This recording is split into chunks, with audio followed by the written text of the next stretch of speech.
So how should you train your core, your abs if you're an athlete? I've been asked this question many times by athletes that I work with. So how are we defining core and what is the purpose of the core in sports? We're typically talking about the transverse abdominis, rectus abdominis, and the obliques. Typically these muscles stabilize the spine and aid in transferring force from one part of the body to another part of the body. An example of this is the abdominal muscles and the obliques stabilizing the spine and transmitting force from the lower body into the bar that's on your shoulders in a squat. But they also play a role in flexing, extending, laterally flexing, and rotating the spine as well. And when we talk about how to train these muscles, I think it's important to remember that these muscles are skeletal muscle. There isn't anything special about them. You can train them just like any other muscle, just like how you train your hamstrings, your quads, your biceps. They can be trained and loaded eccentrically, isometrically, concentrically, through various ranges of motion, under various loads, and I think it's important to train them under heavy loads. But I think the best way to train these muscles for athletes or other people who just want to be generally healthy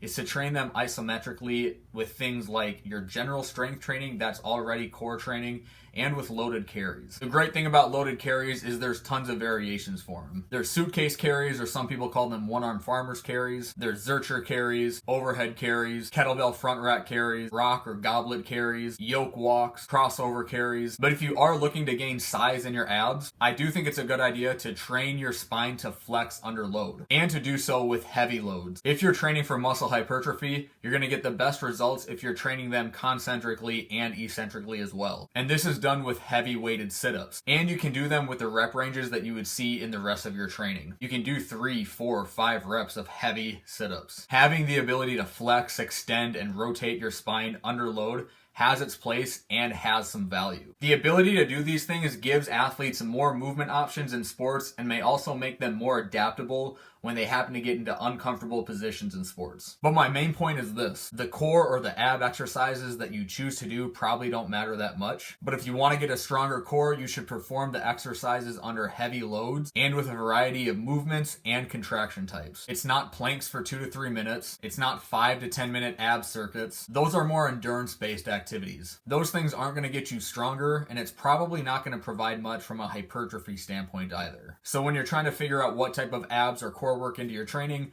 those are the things that I would consider. Thanks for watching the video. Please hit like on this video, subscribe to the channel if you're new, and I'll see you next time.